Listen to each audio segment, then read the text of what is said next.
until I have my future in my grasp. My hopes and dreams will never end.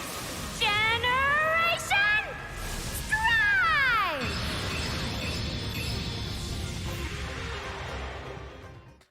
Planet Cray is a planet parallel to ours, which is home to the units from the card game, Cardfight Vanguard.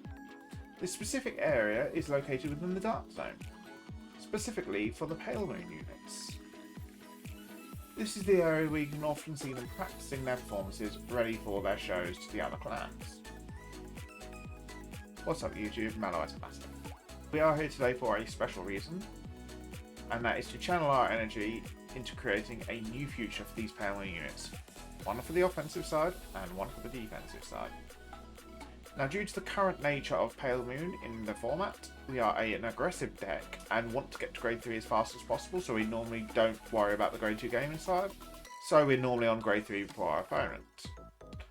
Because of this, more useful to us is the G-Guard, so we are going to channel the energy for the G-Guard first. So let's grasp our futures and reach forward and see what we get. Right, so the card we have got here is a... Wait, what? Why is that in Japanese? Give me 2 seconds. Sorry about that. I don't know why it came out in Japanese, but we are now here. The card we have created first is Jester Demonic Beast, Friction Chimera. Friction Chimera skill is when it's placed in the Guardian Circle, you can put one or more cards from your hand into your soul. And for each card you put into the soul, this unit gets shield plus 10,000. On top of this, if we put at least 2 cards into our soul, our opponent chooses one of their rear guards in the stood position and puts it into their soul. So this is a really good card, but we're actually going to break it down to its 3 key points to discuss and go from there. First one is the cost of itself and putting cards from hand into the soul. Now for Pale Moon as a whole, putting cards from hand to soul is good because our soul is treated as a second hand. We're getting our key combo pieces where we want them, like Purple Trapezist, Misdirection, and Nutmeg Old Ginny, who we all want in the soul to help extend our combos even further. This does cut back on the reliance of Dancing Princess in the Night Sky, which is a very expensive key piece for the current Pale Moon archetype. So this bridges the gap for those that are just starting out on the premium side, because it means that you're not needing a essential piece that's very hard to find. The other thing this combos quite nicely with is Prankster Girl of the Mirrorland. As long as we've got one face-up card already in our G-Zone, whether it be a G-Guard or a Stride. And the reason why this is because obviously we can put Prankster Girl from hand into soul, and Prankster Girl skill will activate, putting herself back to deck, to then grab whatever we want from our deck and put into our soul. So we're utilising putting the trigger back to deck, taking a card back at deck that's more useful in the soul than the stand trigger, and goes really nicely. Next part to discuss is the shield gain. Now for those that have noticed the Pale Moon archetype as a whole, we normally have 5k shields in our grade 1 lineup, and obviously grade 2s being 5ks. So turning every card that we put into soul into actually being a 10k shield is very useful. Because when you think about it, our key grade 1s are Purple Trapezist, Nutmeg Old Leslie, and if some Harrys do run the G Masquerade Bunnies to help try and guarantee find the Harry. So all those are 5k shields. So being able to utilise spare copies of those to put into soul turns the 5k into a 10k, you're getting a bonus. Any grade 2 you put in goes from a 5k to a 10k.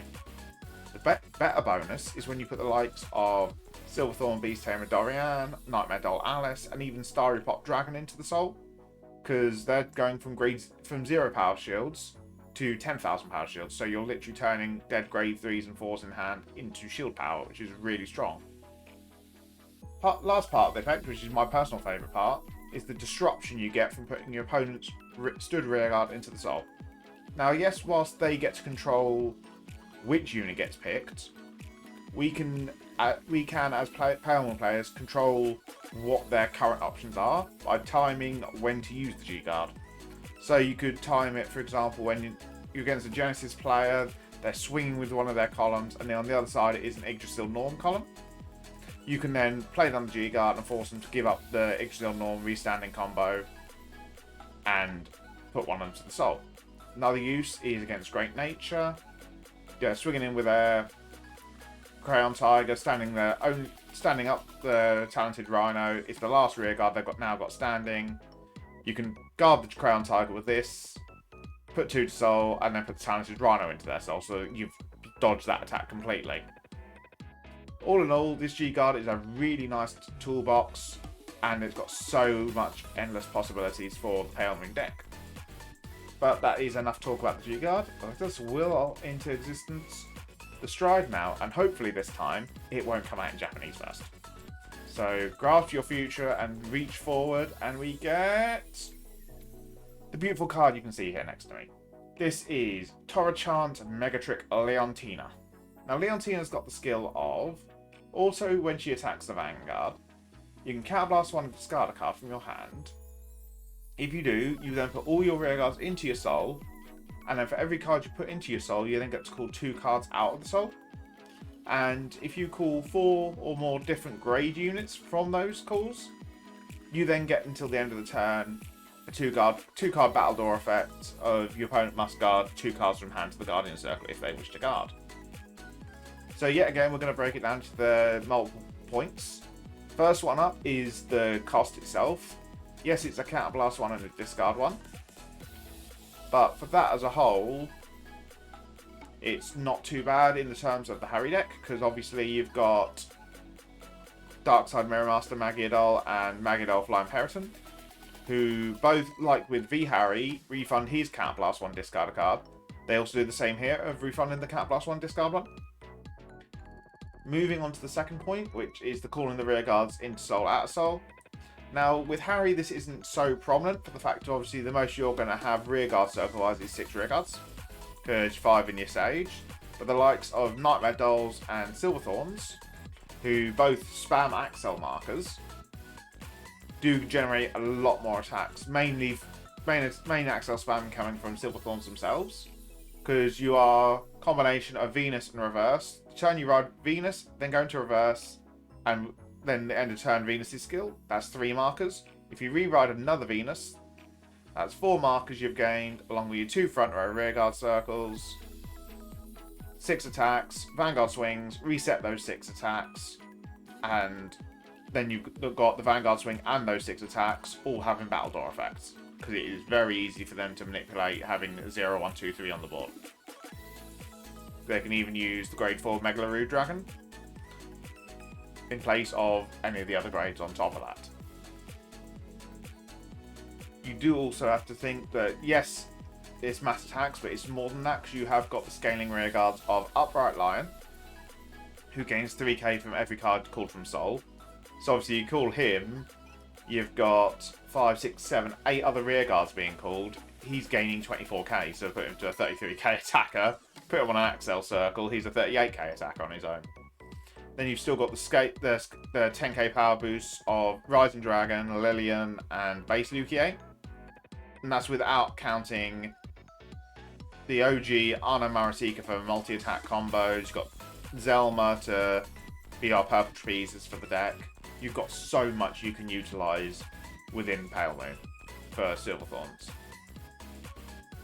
Now onto the third part of the effect, which I did briefly explain with the Silverthorn side, is the Battle Door effect.